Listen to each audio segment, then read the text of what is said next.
तो बच्चों हम लोग अपना नेक्स्ट चैप्टर पढ़ेंगे 1.2 लेक्चर। ओके, देखो बच्चा लोग, हम लोग को क्या पढ़ना है आज? आज हम लोगों को पढ़ना है अकाउंटिंग प्रिंसिपल्स, कॉन्सेप्ट एंड कॉन्वेंशंस। तो ध्यान से समझिएगा, हम लोग आज क्या क्या समझेंगे बच्चों? Accounting principle, concept and conventions. आप कहीं ना कहीं इन सब चीजों को पहले से पढ़े हुए हैं, लेकिन अब आपको अपने आंसर के प्रेजेंटेशन को थोड़ा समझना है कि किस तरीके से हम आंसर लिखेंगे। तो शुरू करें, आइए चलो ध्यान से मेरी बात को सुनिएगा, हम लोग वन बाय वन डिस्कस करते हैं। बच्चों पहले पैराग्राफ में कहता है the responsibility of discipline of accounting is to provide financial information to the user of accounting information. बात को सुनिएगा, क्या बोलता है? The responsibility of discipline. बच्चों डिसिप्लिन कह रहे हैं हम लोग स्ट्रीम को, मीडियम को। तो कहता है कि अकाउंटिंग का जो सबसे बड़ा रोल है, अकाउंटिंग का जो सबसे बड़ा काम है, वो ये है कि वो एक फाइनेंशियल इंफॉर्मेशन प्रोवाइड करे। किसको फाइनेंशियल इंफॉर्मेशन प्रोवाइड करे भाई? तो अपने यूजर्स को, जो उसके यूजर होंगे उससे फाइनेंशियल इंफॉर्मेशन प्रोवाइड करे। अब कहता है बच्चों फॉर दिस पर्पस, अब जाहिर सी बात है आप इंफॉर्मेशन कब दे पाओगे?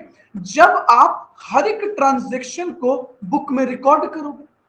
क्योंकि जब तक आप ट्रांजैक्शन को रिकॉर्ड नहीं करोगे, आप जर्नल नहीं बनाओगे, आप लेजर नहीं बनाओगे, आप ट्रायल बैलेंस नहीं क्रिएट करोगे, तो ना तो आप पीएल बना सकते हो, ना तो आप नोट्स टू अकाउंट बना सकते हो, ना तो बैलेंस शीट बनेगी, ना तो कंपैरेटिव बैलेंस शीट बनेगी, ना तो रेशियो एनालिसिस बनेगा, ना तो ट्रेंड एनालिसिस बनेगा। कुछ तो बनेगा नहीं। और जब आप कुछ बना नहीं पाओगे तो आपके यूजर्स उससे कोई इंफॉर्मेशन को समझ पाएंगे? नहीं समझ पाएंगे। तो सवाल यह है बच्चों कि ट्रांजैक्शन को रिकॉर्ड करने के लिए एक यूनिफॉर्मिटी रखा गया है, एक कंसिस्टेंसी रखी गई है, जिसको आप बुक कीपिंग कहते हो। इस सब इंटायर सिस्टम के लिए एक कॉन्सेप्ट डेवलप्ड किया गया है। अच्छा,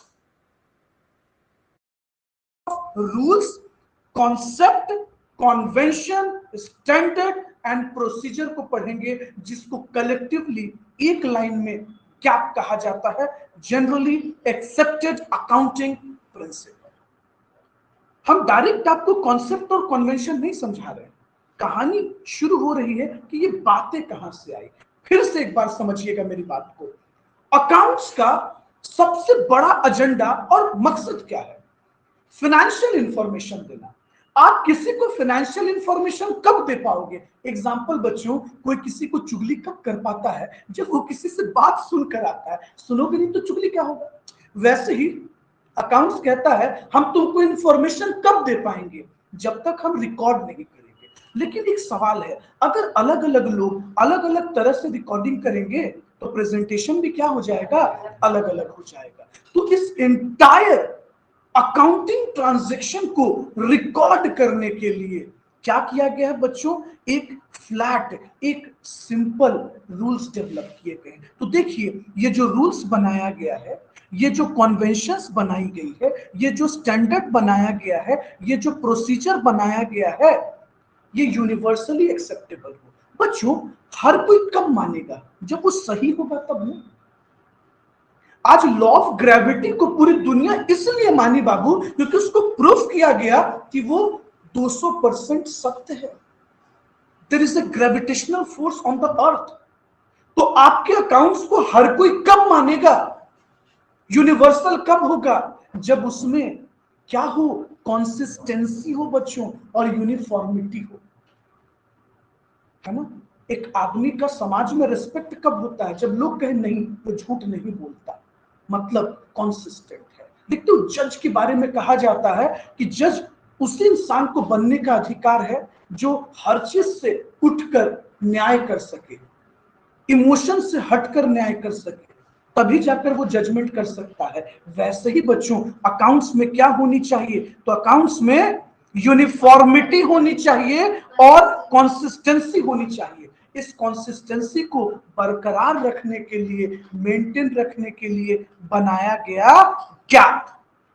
अब चलते हैं, हम आपको समझाएंगे कि गैप क्या है। चले, यहां तक कोई दिक्कत है?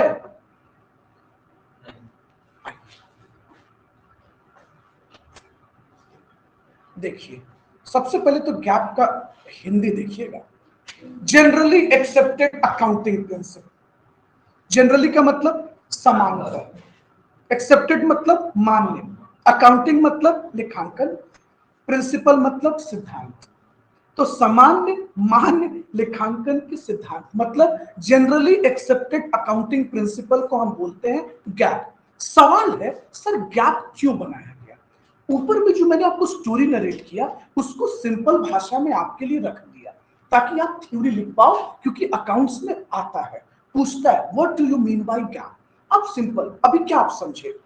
आप यही समझे ना, अकाउंट्स में यूनिफॉर्मिटी को, समानता को मेंटेन करने के लिए, कंसिस्टेंसी को मेंटेन करने के लिए, हर कोई एक ही रूप से चले, हर कोई एक ही रास्ते पर चले, हर कोई एक दिशा में चले, इसके लिए टेक्निक बनाई गई, उसको गैप कहते हैं। देखिए मैंने क्या आपके लिए लिखा, मैंने ये कहा in order to ensure uniformity and consistency in record keeping. यही बात तो आपके बुक में भी लिखा है, स्टडी मटेरियल में। फर्क है, लैंग्वेज थोड़ा सा अलग किया, ये लैंग्वेज स्टूडेंट वाला लैंग्वेज है ना। इन ऑर्डर टू इंश्योर, क्या बेटा बोलो, in order to ensure uniformity and consistency in record keeping. Record keeping का मतलब क्या हुआ? बुक कीपिंग को कह रहा है, कहता है द अकाउंटिंग प्रोफेशन। अकाउंटिंग में प्रोफेशन कौन है बच्चों? दो ही तो बड़ी बॉडी है, सॉरी तीन बड़ी बॉडी है, लेकिन अकाउंट्स के लिए दो, आईसीआई, दोनों आईसीआई ही कहलाता है शॉर्ट में। फर्क है, एक चार्टर्ड अकाउंटेंट, एक कॉस्ट अकाउंटेंट। अच्छा, इस बॉडी ने क्या डेवलप किया? इस बॉडी ने रूल्स बनाया, कन्वेंशंस बनाया, स्टैंडर्ड्स बनाया, प्रोसीजर बनाया। क्यों? क्यों? Which are generally accepted and universally practice, हर कोई माने। बच्चों सरकार ने पहले उसको कहा कि तुम देश के सबसे बड़े संस्था हो, तब तो लोग उसका बात सुनेंगे।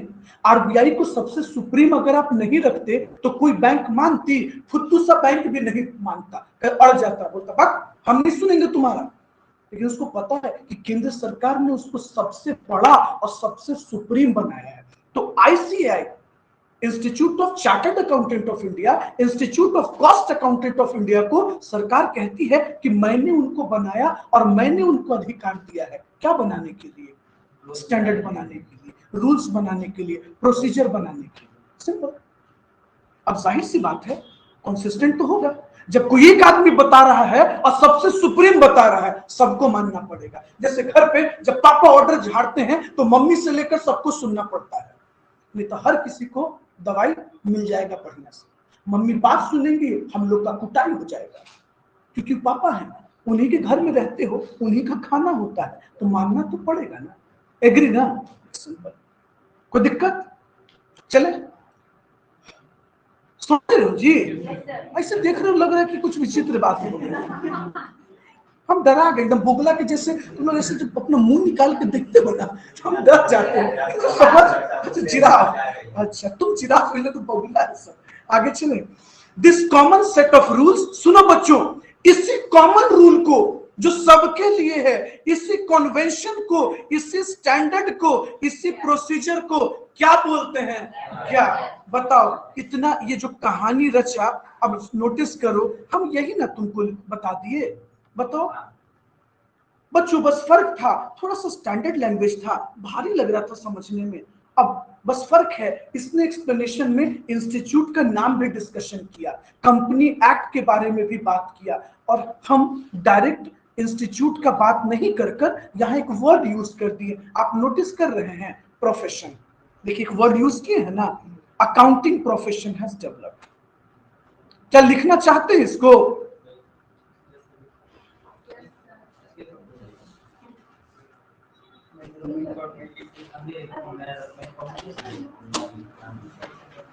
चलिए तो वीडियो पॉज करते हैं, है ना। इसको लिखा जाए, कन्वेंशन किसे कहा जाता है? तो देखिए बच्चों, कहता है accounting is based on usage and custom. Accounting किस पर बेस्ड है बच्चों? रीति रिवाज, कस्टम। सर अकाउंट्स का भी कोई रीति रिवाज है? हाँ, जर्नल। अगर कोई भी चीज पहली बार जिस बुक में रिकॉर्ड होगा चाहिए, है ना? तो एक कस्टम पर चला रहा है। देखिए आगे क्या बोलता है, कस्टम और usage is a practice which is in use since long. बच्चों फर्क इतना है कि आज आप टैली पर, सॉफ्टवेयर पर, एक्सेल पर रिकॉर्ड करते हो। आज से पहले 19th सेंचुरी में बही खाता था। लेकिन बच्चों जब हम राजा रजवाड़ों की दौर की बात करें, सभ्यता की बात करें, उस समय भी तो रिकॉर्डिंग किया जाता था। फर्क था, तरीका अलग था, वे अलग था। जर्नल जैसा कॉन्सेप्ट नहीं था, लेजर जैसा कोई कॉन्सेप्ट नहीं था, लेकिन पैसों का हिसाब किताब तो उस वक्त से चला रहा है जब से दुनिया में सभ्यता आई, पैसे आ गए। दुनिया में बच्चों जब पैसा आया, हर एक चीज की मॉनेटरी वैल्यू लगाई गई, उस दौर से रिकॉर्ड हो रहा है। लेकिन फर्क है, तरीका अलग था, है ना? आदमी हिसाब किताब अलग तरीके से करता था, आज अलग तरीके से करता है। तो वो अकाउंट्स किस पर बेस्ड है बच्चों? उसी कस्टम पर, उसी यूसेजेस पर। कस्टम को ही कहते हैं रीति रिवाज पे। आगे कहता है naturally accountant have to adopt that usage or custom. These are termed as conventions. तो वो जो कस्टम है, वो जो कल्चर है, वो जो ट्रेंड है, जिसको आज अकाउंटेंट फॉलो करते हैं, उसी को क्या कहा जाता है? Accounting convention. इसको घुमाकर एक और नाम है नोन एज डॉक्ट्रिन्स। यानी बच्चों सीधा साधा बात करें, सेट ऑफ रूल्स। सर रीति रिवाज रूल होता है? हाँ बच्चों, हमारे यहाँ सभ्यता है कि जब शादी होगी तो लड़का बारात लाएगा और लड़की की विदाई होगी। बच्चों क्या ये किसी किताब में लिखा है, कहीं ग्रंथ में लिखा है, किसी धर्म में लिखा है? नहीं, ये सामाजिक रिवाज है, कल्चर है। तो बच्चों एक कस्टम है जिस पर सभ्यता चल रही है ना अभी तक। मेजोरिटी में तो यही हो रहा है। हाँ कुछ ट्राइब है तो वो बात अलग है, हाँ उनकी चीजें अलग है, तो उस पर हम लोग बात नहीं करेंगे। लेकिन अपने देश की 98% पॉपुलेशन तो इसी कल्चर को फॉलो करता है। तो बच्चों जो डॉक्ट्रिन होता है ना, वो रूल्स को कहते हैं। Set of rules is known as doctrine. अब सर एक बात बताइए, इसका मतलब कि डॉक्ट्रिन जो है, जो रूल्स है, वो भी चार चीजों से मिलकर बना है? हाँ भाई, conservatism, disclosure, consistency, materiality. Sir ये पढ़ाइएगा, बिल्कुल हम आगे आपको बताएंगे, पहले इतना तो समझ लीजिए। सर जिस तरह से समाज में ये कुछ रीति रिवाज चला आ रहा है, वैसे सर अकाउंट्स के भी अपने रीति रिवाज है क्या? हाँ, ये चार रीति रिवाज है बच्चों, ये चार डॉक्ट्रिन्स है, ये चार कस्टम है। स्क्रीन दिख रहा है ना बेटा? स्क्रीन है ना वहां पे? चलो, पहला प्रिंसिपल ऑफ कंजर्वेटिज्म। अच्छा सर आप प्रिंसिपल क्यों बोले? क्योंकि कन्वेंशन को कहते हैं डॉक्ट्रिन, और डॉक्ट्रिन का मतलब rules, principle. Principle of disclosure, principle of consistency, principle of materiality. ये आगे पढ़ना कि ये क्या है, पहले इतना तो दिमाग में सेट कर लो, फिर से समझो। सर प्रिंसिपल कहां से बना? बच्चों प्रिंसिपल दो चीजों से मिलकर बना, कन्वेंशन एंड कॉन्सेप्ट। अगर जिस दिन आप कन्वेंशन समझ गए, जिस दिन कॉन्सेप्ट समझ गए, उस दिन प्रिंसिपल समझ जाओगे। तो कन्वेंशन है क्या? Convention culture, convention usage, convention custom, वो रीति रिवाज जिस पर अकाउंट्स उस जमाने से चल रहा है, जिस जमाने से अकाउंट्स को रिकॉर्ड किया जा रहा है। सर सभ्यता की बात तो शुरू हो गया था, आप लोग मनी बैंकिंग में पढ़े होंगे कि पैसा जब प्रचलन में आया उस समय से रिकॉर्डिंग शुरू हो गई। तो सर ये कल्चर, ये चारों चीज उस समय था क्या? हाँ, टाइप ऑफ कन्वेंशंस, यानी कितने तरह के होते हैं? चार। बच्चों अगर कोई आपसे घुमा के पूछे कि कन्वेंशन कितने पिलर पर है? चार। पहला convention, sorry convention, conservatism, disclosure, consistency, materiality. बोलिए यहां तक कोई दिक्कत है? तो कोई दिक्कत नहीं है। अब आपके मन में चल रहा होगा सर ये आप बताइएगा नहीं, आगे बताएंगे, लेकिन पहले कॉन्सेप्ट तो पूरा कर दें, है ना? अच्छा एक चीज हम आपको बार बार बोलते हैं बच्चों, जो अपना CWA का जो ये सिलेबस पैटर्न है, वो ऐसा बनाया गया है कि एक एवरेज बच्चा भी पढ़ सकता है। जैसे बच्चों हर बच्चों का अकाउंट्स पे प्रैक्टिकल कमांड नहीं हो पाता है, लेकिन वो क्वेश्चन ऐसा पूछेगा कि प्रैक्टिकल और थ्योरी दोनों रहेगा आपके लिए। तो आप थोड़ा सा प्लान करके पढ़े, तो पास होने से एटलीस्ट कोई नहीं रोकेगा, और थोड़ा सा मेहनत कर लीजिएगा अकाउंट्स पर। बिना मेहनत के तो कुछ मिल नहीं सकता है। चले, वो एक ही चीज मिलता है, पापा जो मेहनत करके संपत्ति बनाते हैं उसमें हिस्सा। एक लौते हैं तो आप राजा, नहीं है तो हिस्सा मिलेगा। अब हर कोई शिका जैसा तो नहीं है, पूरा हिस्सा उसी के सर। अच्छा, ऐसे भी वो देगी भी नहीं, बेईमान आदमी है, तो तुम दोगी क्या? दो गाल पत्ते टूट लिए, खाना भी नहीं सीखा। चलो बात पे मिट्टी डालते हैं, आगे चले। आ जाओ, अकाउंटिंग कॉन्सेप्ट। तो सर अकाउंटिंग कॉन्सेप्ट किसको कहते हैं? देखिए बच्चों, कहता है दीज आर सम assumptions, ये माना हुआ assumption है। देखो हाईलाइट कर रहे, स्क्रीन पर देखते जाना। ये क्या है बच्चों? assumption है। क्या है? assumption है। कौन सा assumption है? वैसा assumption है, वैसी मान्यता है जिस पर अकाउंट बेस्ड है। इंटायर अकाउंटिंग सिस्टम उस बुनियाद पर चल रही है। जैसे हम इंसानियत के नहीं बच्चों, सब कोई जानता है कि एक दिन चले जाना है, फिर भी मेहनत किए जा रहे हैं। क्यों? क्योंकि ये भी तो पता नहीं कि जाना कब है। तो जब तक नहीं जाना है तब तक जीने के लिए मेहनत करना पड़ रहा है। वही अकाउंट्स का हालत है। अकाउंट्स पे किस पर बेस्ड है? assumptions, है ना? और उम्मीद पे दुनिया कायम है, लाइफ इसी पे चल रहा है ना, सेम लाइक दैट। चलो आगे देखो क्या बोलता है। These assumption are most natural, बहुत नेचुरल है, बहुत कॉमन तरह का है। Sir a concept is self evident proposition. जो कॉन्सेप्ट होता है ना सर, वो सेल्फ एविडेंट, मतलब सर इस बात को प्रूफ कर सकते हैं। हाँ, अभी हम आपको पढ़ाएंगे, वो चीजें प्रूफ होगी। और कहता है concept are also termed as ground rule. समझ रहे हो कितना बड़ा बात कह दिया? ग्राउंड रूल,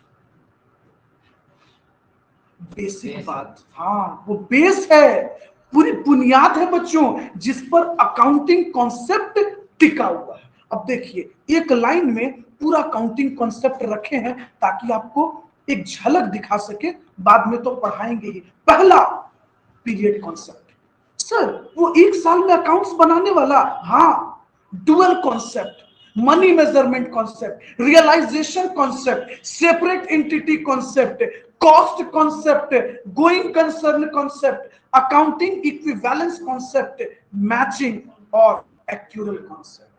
सर ये पूरा कहानी पढ़ना है? हाँ, 1 बाय 1 पढ़ेंगे। अच्छा चलिए, अब इससे पहले वापस से अपने टॉपिक पर आते हैं। सर जो मॉड्यूल हमारा कह रहा था, सर ये अब अभी हम लोगों को यही समझा रहे थे क्या? हाँ देखो बच्चों, अब स्टडी मटेरियल पर आओ। हम आपके स्टडी मटेरियल को पढ़कर सब अलग कर लिए हैं ताकि जहां जहां पॉइंट से क्वेश्चन बन सकता है आपको कोई फंसाए ना। ध्यान देना।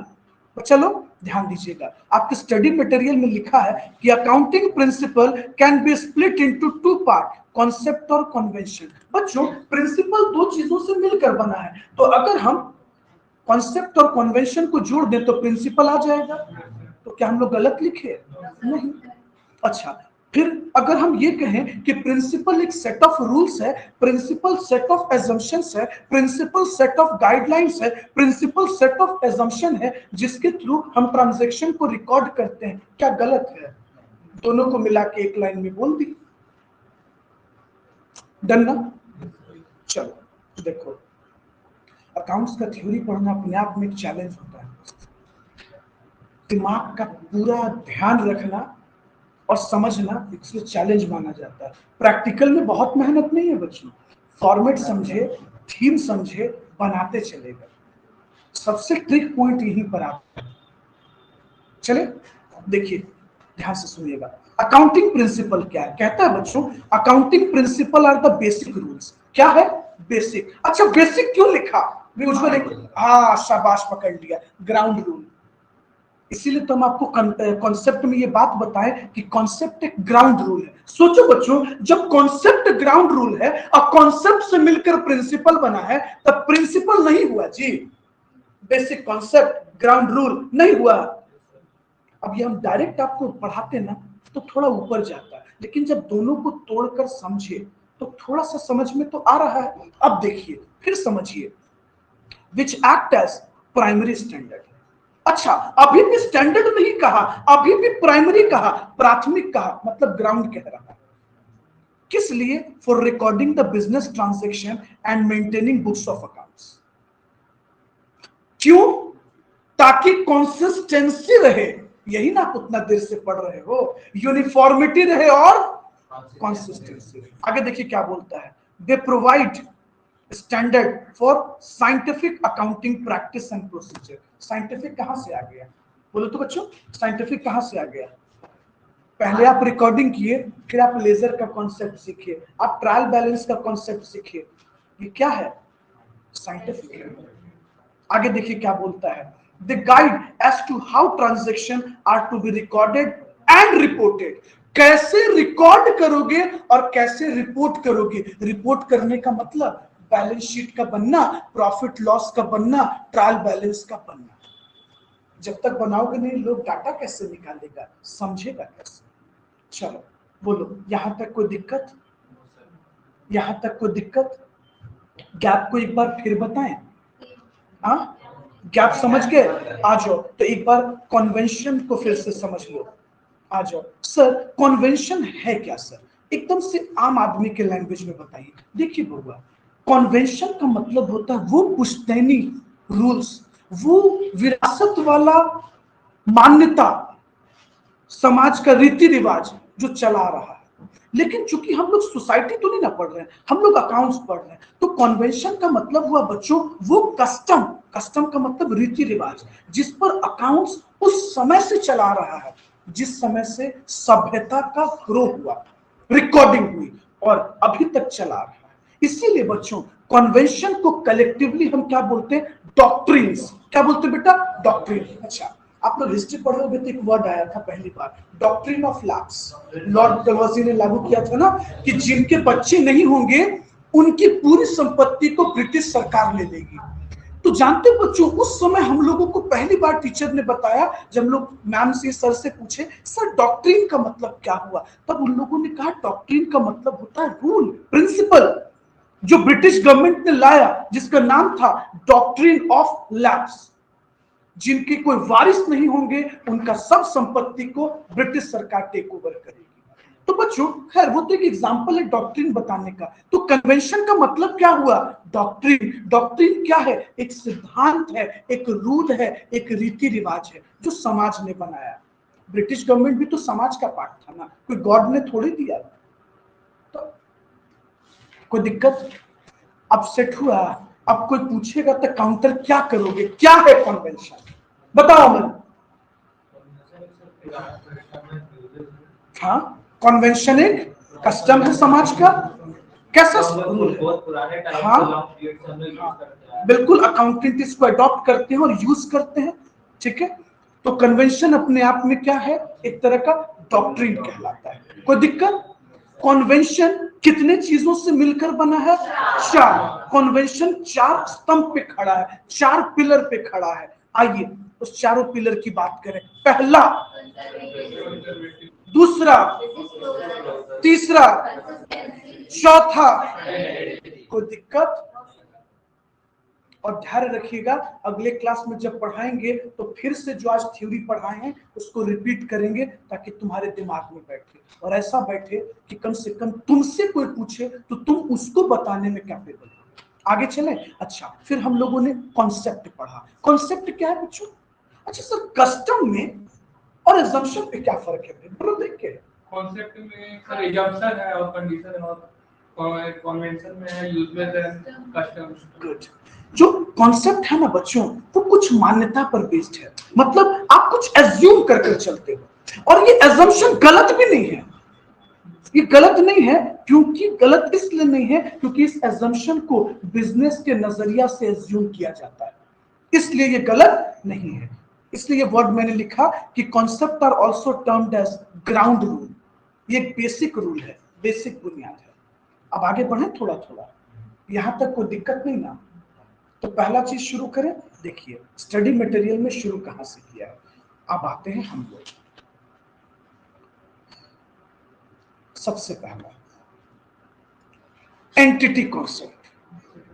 हाँ, बिजनेस एंटिटी कॉन्सेप्ट जिसको आप सेपरेट एंटिटी कॉन्सेप्ट भी कहते हो, हर कोई पहले से जानता है, लेकिन तब भी जानना एक अलग बात, एग्जाम में प्रेजेंटेशन कर कर 4 नंबर घर ले जाना अलग बात, क्योंकि examination is an art of presentation of your knowledge.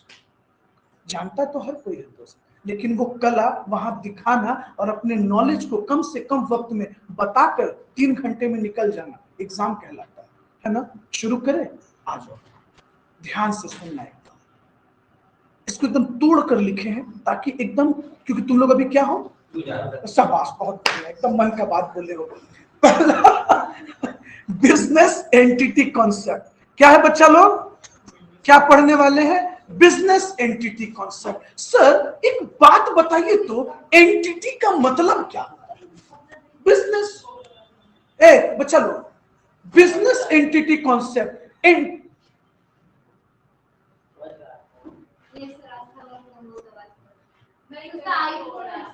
तुम अपना वाला फिर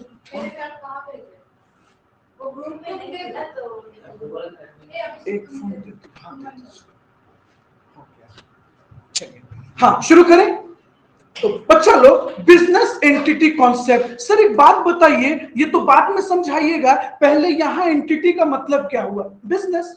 सर कैसा बिजनेस, अकाउंट्स ये नहीं बोलता होगा बिजनेस फुद्दू सा हो और बिजनेस फुद्दा सा हो, मतलब छोटा हो या बड़ा हो सब आ जाएगा, समझे, मतलब छोटा हो, बड़ा हो, मल्टीनेशनल हो, कुछ भी हो, मतलब चूजा हो, हर बिजनेस इस कॉन्सेप्ट को फॉलो करेगा। ये कॉन्सेप्ट क्या कहता है, देखो स्क्रीन पर, कहता है ऑनर एंड बिजनेस डिफरेंट, मालिक अलग अब बिजनेस अलग, मतलब सर दोनों का लेन देन नहीं है, नहीं। देखिए ये डायग्राम से आपको पहले कुछ बताना है फिर एक्सप्लेन करेंगे। देखिए एक ऑनर है, एक आदमी बैठा हुआ है सियाना सा, हाँ, जिसका 2 हाथ 2 पैर 2 आंख है, बाल नहीं है, टकला है, ये ऑनर है। इसने अपने बिजनेस को क्या दिया, कैपिटल, नहीं सर यहाँ तो टकला कोई है नहीं, हाँ इसने क्या दिया, कैपिटल। अच्छा,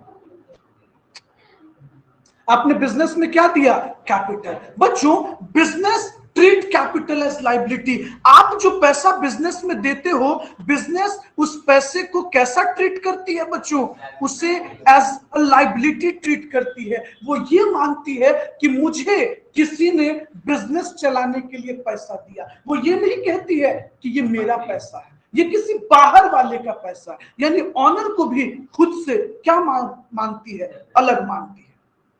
और जानते हो बच्चों, जब यही ऑनर इसी पूंजी को विड्रॉ कर लेता है तो अकाउंट्स कहता है ड्राइंग हुआ। वो ये नहीं कहता कि ऑनर ने पैसा निकाल लिया, वो ये नहीं कहता कि हमने अपना पैसा दे दिया, वो कहता है कि देखो जो तुम कर्ज दिए थे उसमें से तुम कुछ ले लिए हो, तुमने ड्राइंग कर लिया। वो ये नहीं कहता कि तुमने अपना पैसा लिया या हमने अपना पैसा दिया, क्योंकि बिजनेस जानता है कि वो पैसा मेरा नहीं है। ओके, अच्छा देखिए एग्जाम में कैसे लिखिएगा, बहुत लंबा भी कहानी नहीं बनाना है, because this is not BCom exam, समय कम है, शॉर्ट टाइम में पूरी बातों को बताना है। देखिए क्या कहता है, entity concept states that business is always treated, business कैसा ट्रीट होगा, सेपरेटली फ्रॉम इट्स ऑनर, अपने ऑनर से क्या माना गया है, अलग माना गया है, फॉर अकाउंटिंग पर्पस, किस पर्पस में, अकाउंटिंग पर्पस। बच्चों और किसी पर्पस में अलग नहीं माना गया है, बाकी पर्पस में आता है ऑनर, बिजनेस में बैठता है, गल्ले पे बैठता है, पैसा जोड़ता है, कस्टमर से बात करता है, बिजनेस को बड़ा करता है। अच्छा देखो इसका स्वार्थीपन अकाउंट्स का, बिजनेस को बड़ा करने के लिए तो मालिक हो, लेकिन जब अकाउंट्स बनेगा तो कहता नहीं। तो आपके जो मित्र होंगे ऐसे पूरा दोस्ती, खाना पीना घूमना, लेकिन आपको कैसे कहता, ब्लू वाली को नहीं देखना, वो तुम्हारी भाभी है। कॉलेज में यही होता है ना, ऐसे होता है ना बच्चों, गर्ल्स का भी यही होता है, इन लोग भी कम नहीं है, तुम्हारे जीजा लगेंगे नहीं देखो, एक फ्रेंड दूसरे फ्रेंड को बोलती है, महिला कॉलेज में। अब मुद्दे की बात सुनिए भैया, अकाउंट्स भी ऐसा ही स्वार्थी है। बिजनेस बड़ा करने के लिए तुम ऑनर हो, लेकिन जब अकाउंटिंग की बारी आएगी तो कहता ना ना ना, सेपरेट, तुम और हम अलग, कट्टी नहीं। तुम लोग कभी ऐसी होता है ना, ज्यादा बोल दिए दोस्ती में तो कट्टिस। अब कॉलेज अब उसके साथ आ रहा है, आपको न लेके आ रहा है न छोड़ रहा है, सब दोस्ती यारी खत्म। ऐसा हुआ है मन आपके साथ? नहीं हुआ है?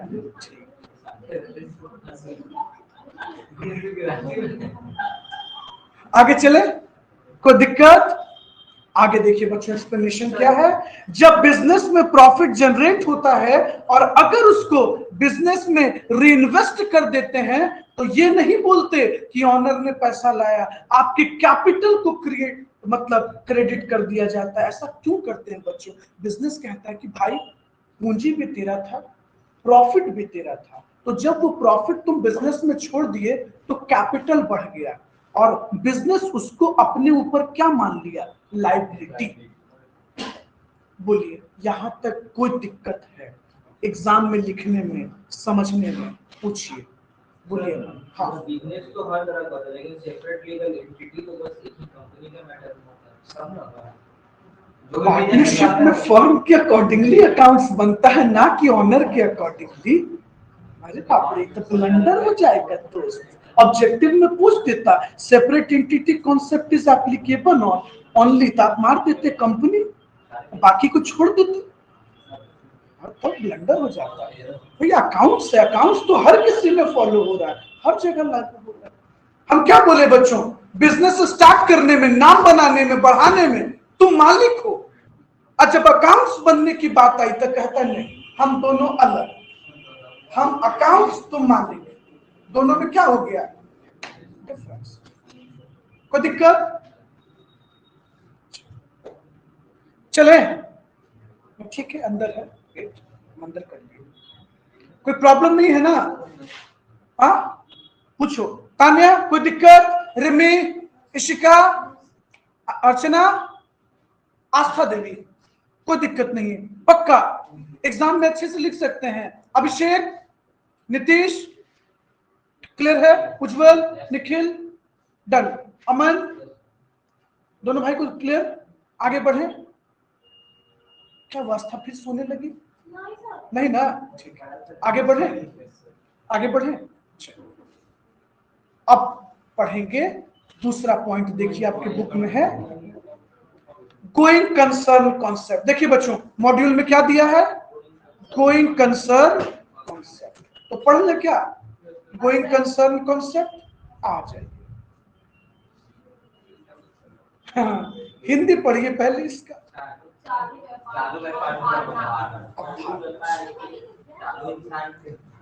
अवधारणा छोड़िए, हिंदी तो आपका है नहीं, बस ऐसे ही हम लोग इंटरटेनमेंट के लिए जान लिए तो हम लोग। हाँ, हम लोग क्या, देखो सब हंस रहा है आस्था तुमको चालू बोल के।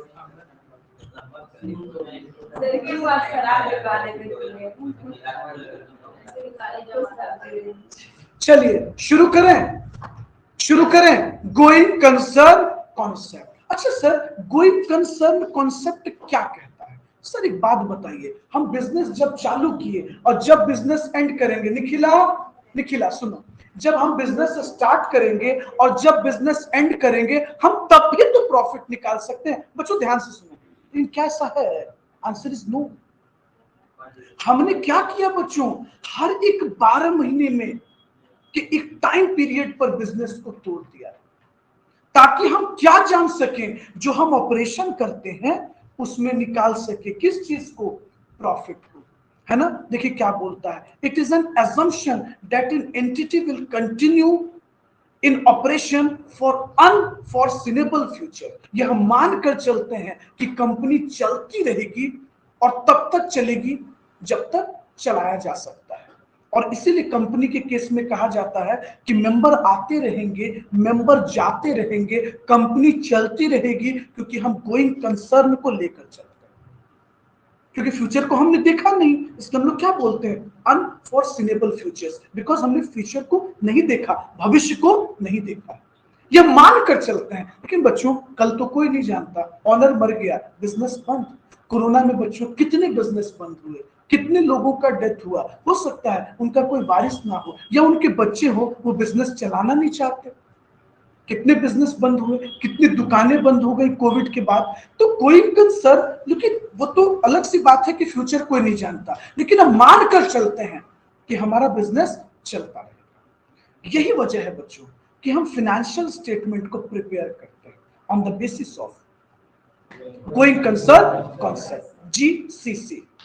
यही वजह है कि हम फाइनेंशियल स्टेटमेंट बनाते हैं और ये जानते हैं कि इस 12 पीरियड में, इस 12 महीने के पीरियड में हमने जो मेहनत किया, इसमें कुछ कमाया कि कमाया, कमाया तो कितना, मेरे कैपिटल का रिटर्न कितना रहा, ये हम जानने की कोशिश करते हैं। अगर बच्चों ये असम्पशन नहीं होता, ये कॉन्सेप्ट नहीं होता, तो कोई बिजनेस नहीं करता बच्चों। इसीलिए कुदरत ने कभी इस इंसान को नहीं बताया कि किसको कब जाना है, ये तो पूरी दुनिया ठप हो जाती बाबू। कोई मेहनत नहीं करता, ये सोचता कि यार अगले साल तो मेरा देहांत हो रहा है, हम क्यों काम करें, क्यों मेहनत करें, किसके लिए मेहनत करें। यही तो बिजनेस में भी है, कोई नहीं जानता वो कब तक चलेगा, इसी उम्मीद पर हर कोई मेहनत कर रहा है। आगे बढ़े, चलिए, यहां तक कोई दिक्कत? आगे देखिए क्या बोलता है, बिजनेस फॉलो गोइंग कंसर्न। बच्चों हर एक बिजनेस, हमने ये आपको कहा कि पार्टनरशिप, ये कहा कंपनी, ये कहा सोल प्रोप्राइटरशिप, हर एक बिजनेस क्या फॉलो करता है, GCC को फॉलो करता है। अब तुम सोचो सर इसमें कौन सा तोप बात था, बता दिए, तो हम बचपन में पढ़े हुए थे, आज का टाइम तो हम लोग का व्यर्थ गया। नहीं, एक ऑब्जेक्टिव जो उसके नीचे लिखा गया है, अगर ये कॉन्सेप्ट नहीं होता बाबू, तो एसेट्स वैल्यूएशन और नॉर्मल वैल्यूएशन, नहीं समझे, अगर ये कॉन्सेप्ट नहीं होता तो आप क्या करते, एसेट्स को नॉर्मली लिख कर रखते, लेकिन आप एसेट्स को प्रॉपर वैल्यूएशन करते हैं। एक मेथड बनाया गया है डेप्रिसिएशन का, क्योंकि जब आप बिजनेस करते हैं तो एसेट्स का इस्तेमाल होता है और वो अपनी कीमत को क्या करता है, खोता है, डेप्रिशिएट करता है। नहीं समझे, इमेजिन करो अगर ये कॉन्सेप्ट नहीं होता तो आप जो अकाउंट्स बनाते हो लंबे समय के लिए, आपको क्या पता है कि ये चलता रहेगा, आपको ये भी पता है कि एसेट्स एक दिन अपनी कीमत खो देगी और बिजनेस भी चलाना है, भविष्य में और मशीन चाहिए, तो जब तक डेप्रिसिएशन चार्ज नहीं करेंगे तब तक धीरे धीरे पैसा साइड में जमा भी नहीं होगा, है ना, पैसा जमा भी नहीं होगा। इसलिए ये बहुत जरूरी है। तो आपको ऑब्जेक्टिव मिला, गोइंग कंसर्न किस कॉन्सेप्ट को डेवलप करता है, वैल्यूएशन ऑफ, उसके नीचे देखिए एक और चीज लिखा हुआ है, not follow going concern concept, assets valuation of breakup value. Example, बहुत इंटरेस्टिंग बात है, अगर आपको ये पता हो कि आप बिजनेस को 6 महीने बाद बंद कर दोगे, आप कभी डेप्रिसिएशन चार्ज करोगे नहीं, रियलाइजेशन वैल्यू देखोगे, 6 महीना काम किए, 6 महीने बाद कितना कीमत है, इसको बेचो, अच्छा दो। एग्जाम्पल, जो जापानीज कंपनी आकर मेट्रो बना रही है, वो हमेशा के लिए नहीं आई है, वो लिमिटेड पीरियड के लिए आई है, वो गोइंग कंसर्न के लिए नहीं आई है। यहां काम करेगी, जो भी उसका प्रॉपर्टी मशीन बच जाएगा उसको ब्रेकअप वैल्यू पे बेचेगी, कबाड़ में बेचेगी, अकाउंट क्लोज करेगी और चल देगी। वो गोइंग कंसर्न फॉलो कर रही है, करती तो डेप्रिसिएशन नहीं देती, नहीं देगी, है ना बच्चों। तो कितना डिफरेंस है, सोचिए, जो कंपनी गोइंग कंसर्न फॉलो नहीं करती उसका डेप्रिसिएशन का मेथड बदल गया। दोस्त बताइए, कोई दिक्कत? और बच्चों जब हम ये मानकर चलते हैं कि हमें गोइंग कंसर्न नहीं फॉलो करना, तो हम लोग ब्रेकअप वैल्यू फॉलो करते हैं। ये देखो, हम दोनों को हाईलाइट कर दिए, जिसको हम रियलाइजेबल अमाउंट पे करते हैं। कोई दिक्कत?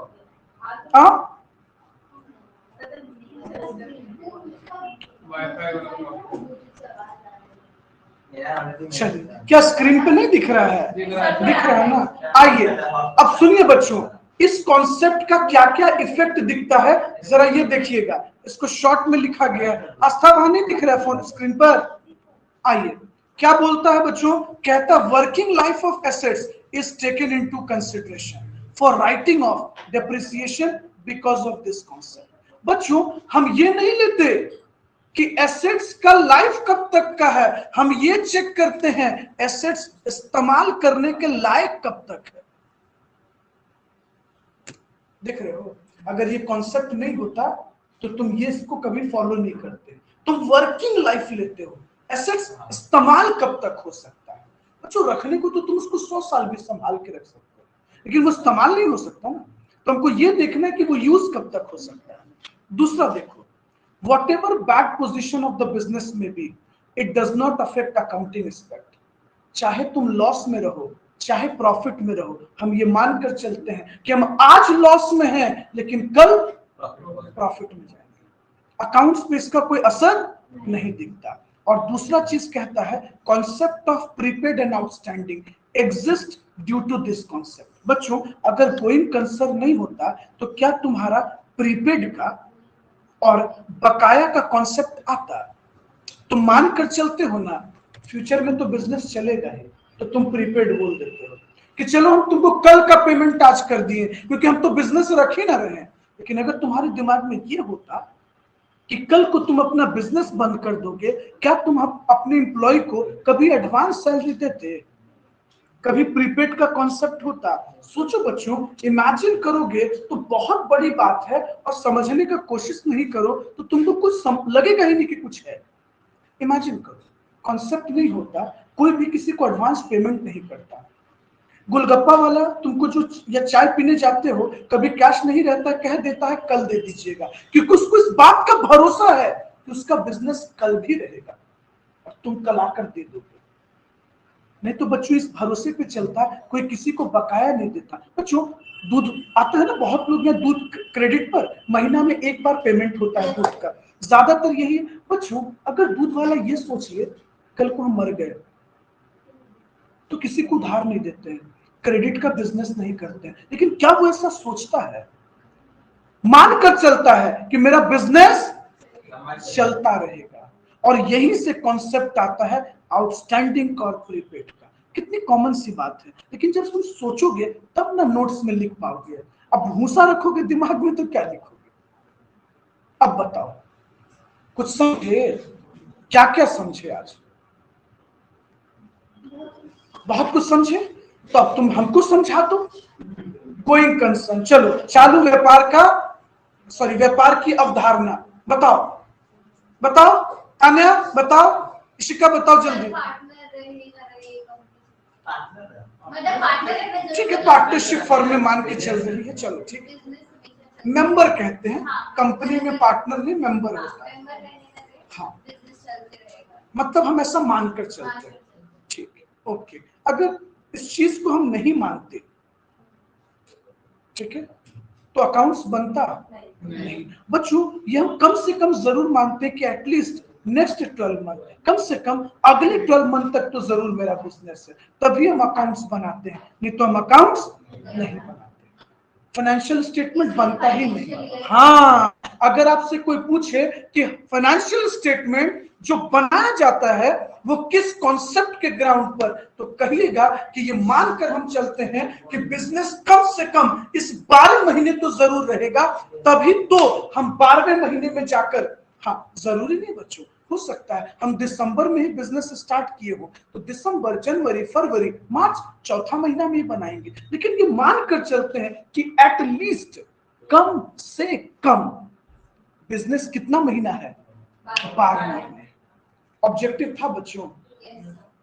अगर किसी को लगता है कि उसको सब आता है, लेकिन इससे एक अच्छा सा ऑब्जेक्टिव बना दीजिएगा ना, तो पूरा कॉन्सेप्ट हिल के रख जाएगा। आगे चले। अच्छा बच्चों अगर ये कॉन्सेप्ट नहीं होता तो लोग एसेट्स का वैल्यूएशन ए नंबर के हिसाब से करते या बी नंबर? देखो मार्किंग कर देते हैं, तुम तुरंत समझ जाओगे। ए और ये हो गया, सॉरी 1 और 2। बच्चों आज गोइंग कंसर्न है, इसलिए आप एसेट्स का वैल्यूएशन करते हो डेप्रिसिएशन का यूज कर। अगर ये कॉन्सेप्ट नहीं होता, अगर ये तुम सोच के चलो कि मेरा बिजनेस अगले 12 महीने तक नहीं चलना है, बस ये 2 दिन के लिए है, ये क्षणिक है। आज मेला, फॉर एग्जांपल कहीं मेला लगा है, तुमने बस मेला में चालू किया और बस आज ही भर है, 2 दिन है, 10 दिन है, इसके बाद कभी नहीं। तो तुम एसेट्स का वैल्यूएशन कभी नहीं करते, उस पर डेप्रिसिएशन नहीं लगाते। जो एसेट्स बच जाता उसको कबाड़ के भाव, भंगार के भाव बेच के खत्म कर लेते। तो दूसरा concept assets valuation on breakup basis. तो आपको लगता है कि आप 11th में सब पढ़े हो, इतना नहीं लिख पाओगे, ऑब्जेक्टिव में फंसा देगा। अच्छा एक्सप्लेनेशन, आपको क्या लग रहा है आप 11th 12th वाला एक्सप्लेनेशन मारोगे और नंबर मिलेगा? आपसे ये उम्मीद किया जा रहा, आपके मटेरियल में है तब ना हम उसको यहाँ छांटे हैं, अलग किए हैं, ताकि आपको समझ में आए और आपको कोई फंसा ना सके। अब देखिए उस कॉन्सेप्ट का इफेक्ट क्या पड़ा अकाउंट्स पर, इसको 3 पॉइंट में रखा गया है। अगर ऐसा कॉन्सेप्ट नहीं होता, बच्चों सुनो, तुम जब जब डेप्रिसिएशन पढ़े तुम cost minus scrap value divided by estimated useful life करते हो। बच्चों हो सकता है इस मार्कर को 4 पुस्त हम लोग रख के दिखा दें, कोई काम करेगा? ये इस्तेमाल तो सिर्फ 1 साल हो सकता है, तो लाइफ कितना है? इसीलिए हम लोग अकाउंट्स में जब डेप्रिसिएशन निकालते थे तो लाइफ से डिवाइड नहीं करते थे, यूजफुल लाइफ से डिवाइड करते थे। कभी इस बात को सोचे कि ये कॉन्सेप्ट कहां से आया? यही ऑब्जेक्टिव में पूछेगा, नहीं जानोगे, बना पाओगे? तुम सोचोगे कि बगल वाले से लिख लें, इस बात की क्या गारंटी है कि तुम्हारे बगल वाला झोला गधा नहीं निकले? वो खुद झोल निकल गया तब, मगर सॉरी हाथ गलती से चला गया था, मतलब बगल वाला, तब अब इधर बोलेंगे ताजिद को लग जाएगा, इधर बोलेंगे तो इसको लग जाएगा। मतलब कहने का मतलब एग्जाम सेंटर पे भाई कोई दिक्कत, उसके दूसरे के भरोसे नहीं जाना है। जिंदगी अपने दम पे जिया जाता है, दूसरे के दम पे नहीं। चले आगे। बच्चों अगर कोई कंसर्न नहीं होता तो प्रीपेड और आउटस्टैंडिंग का कॉन्सेप्ट नहीं आता। पक्का? कोई दिक्कत? आस्था दिमाग में सेट हुआ? लिखोगे इसको क्या? वीडियो को पॉज कर दें, लिख लो ना। नहीं लिख रहे हो इसलिए तो और नहीं ध्यान लग रहा है। बाप रे बहुत बदमाश हो, सब बहाना।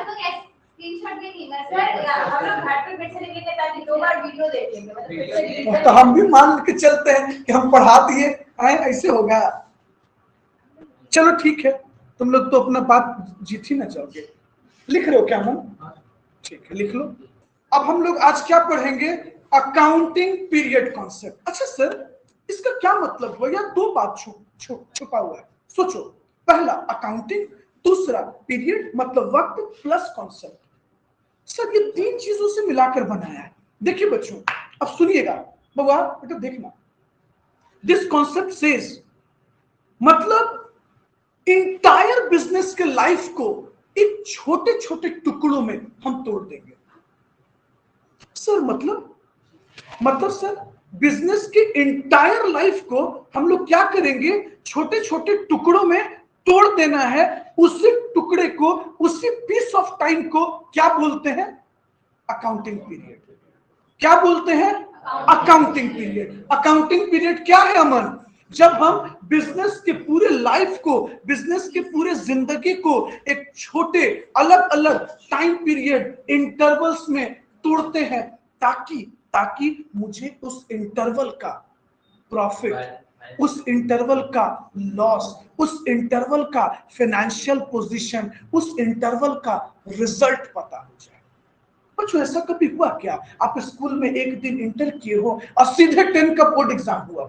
नहीं, आपके एजुकेशन सिस्टम को भी तोड़ दिया गया है। नहीं बच्चों, हर एक साल एक क्लास को 1 साल का टाइम दिया गया, 12th को 2 साल का टाइम दिया गया, ग्रेजुएशन के लिए 3 साल का पीरियड रखा गया, मास्टर्स के लिए रखा गया। बच्चों नोटिस करो ना, ऑब्जर्व करो ना, ऐसा एजुकेशन सिस्टम क्यों बनाया गया? ताकि आप रिजल्ट जान सके, आप 3 साल में कुछ सीख सके। 1 साल में पढ़ पाते क्या? Audit, law, accounts, income tax, cost नहीं। अच्छा 5 साल भी ज्यादा हो जाता इसलिए। तो देखिए नीचे लाइन में क्या कहता है, देखिए ना, बात करने लगती हैं आप लोग। Every businessman wants to know the result of his business.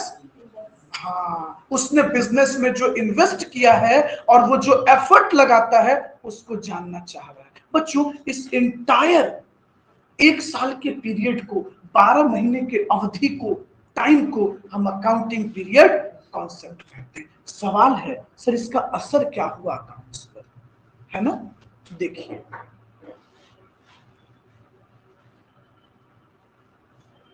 देखिए सर, आप लोग हमसे तो हर बार पढ़वाते हैं, एक बार खुद पढ़िए। देखिए मैंने क्या लिखा, फाइनेंशियल पोजीशन ऑफ 1 ईयर में बी कंपेयर्ड विथ अनदर। बच्चों, अगर हर साल अकाउंट्स नहीं बनता तो तुम किससे कंपेयर करते? ईटा पत्थर से? नहीं ना। परफॉर्मेंस राइज किया कि नहीं कैसे पता चलता दोस्त? हम हर दिन तुमसे क्यों पूछते हैं जो पढ़ाते हैं, ताकि पता चले तुम्हारा परफॉर्मेंस क्या है, याद है कि नहीं, कुछ याद रखे हो कि नहीं। दूसरा देखो, अर्निंग कैपेसिटी, पिछले साल कितना % प्रॉफिट कमाए, इस साल कितना % प्रॉफिट कमाए, नहीं जानना? परसेंटेज नहीं जानोगे? तुम्हारे बिजनेस में हाइक हो रहा है कि नहीं, नहीं जानोगे? बिल्कुल जानना है। नेक्स्ट देखो, this comparison helps the management. अगर कंपैरिजन नहीं होगा तो तुम्हारी जो मैनेजमेंट है, तुम्हारी कंपनी की जो संस्था है, क्या वो अपनी इफिशियंसी को बढ़ा सकेगी बच्चों? इंक्रीज कर सकेगी क्या? आंसर नहीं। चौथा पॉइंट देखिए, proprietors and outsider can also derive the various conclusion. बच्चों, मालिक भी समझ पाएगा और जो बाहरी लोग हैं, जो आपके बिजनेस से जुड़े हैं, जैसे आपकी बैंक, आपके डेटर्स, आपके क्रेडिटर्स, वो समझ पाएंगे कि क्या हमने इसको कर्ज देकर गलत तो नहीं कर दिया, हमसे कोई पाप तो नहीं हो गया, क्या मेरा पैसा डूब जाएगा? तो आपका फाइनेंशियल परफॉर्मेंस उनको डिसीजन लेने में, बच्चों जैसे तुम ग्रुप 1 निकालोगे ना, टचवुड हम बताते हैं, पापा मम्मी जाहिर करें या ना करें, फैमिली मेंबर बोलकर, लेकिन मन में एक चीज जरूर आएगा, हाँ कर लेगा। आज एक ग्रुप निकाला है, कल दूसरा ग्रुप निकाल लेगा, ऐसे ही करते करते एक दिन सीए और सीए में बन सकता है। बहुत बार ऐसा भी होता है ना कि गार्जियन जाहिर नहीं करते हैं अपना हैप्पीनेस, लेकिन वो अंदर अंदर बहुत खुश होते हैं आपका परफॉर्मेंस से। अच्छा, बहुत पेरेंट्स ऐसा सोचते हैं, अच्छा बोल देंगे ना तो खुल जाएगा, ओवर कॉन्फिडेंस आ जाएगा, तो ऐसे बोलते हैं हाँ ठीक है चलो अच्छा से पढ़ो, ठीक कर रहे हो, लेकिन दिल में बहुत हैप्पी होते हैं। मेरी बात को समझ रहे हो? हम ये बताना चाह रहे हैं कि ये कहना चाहता है कि अकाउंटिंग पीरियड जब आप परफॉर्मेंस को तोड़ते हो तो जो आपके इंटरेस्टेड पार्टीज होते हैं उनको बहुत सारे सवालों का जवाब मिल जाता है। ओके, जो लोग आपके पापा को मना किया होगा, क्रिटिसाइज किया होगा, जैसे स्पेशली गर्ल्स में बहुत लोग आज भी गांव पे कहते हैं ए बेटी को पटना भेजा है पढ़ने के लिए।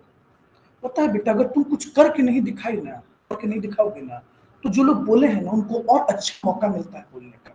पैसा बर्बाद कर दिए ना, कुछ हुआ कुछ नहीं हुआ, समझ रहे हो? लेकिन जब तुम पढ़कर दिखाते चले जाते हो ना, तो पापा आपके उस आदमी को आपके रिजल्ट से ऑटोमेटिकली जवाब देते चले जाते हैं। सिंपल सी बात है। उसी तरह से आपका जो फाइनेंशियल परफॉर्मेंस है, जो पीएल है, ट्रायल बैलेंस है, बैलेंस शीट है, नोट्स टू अकाउंट है, वो हर आदमी को जवाब दे रहा होता है। चौथा पॉइंट पढ़िएगा जो मैंने लिखा।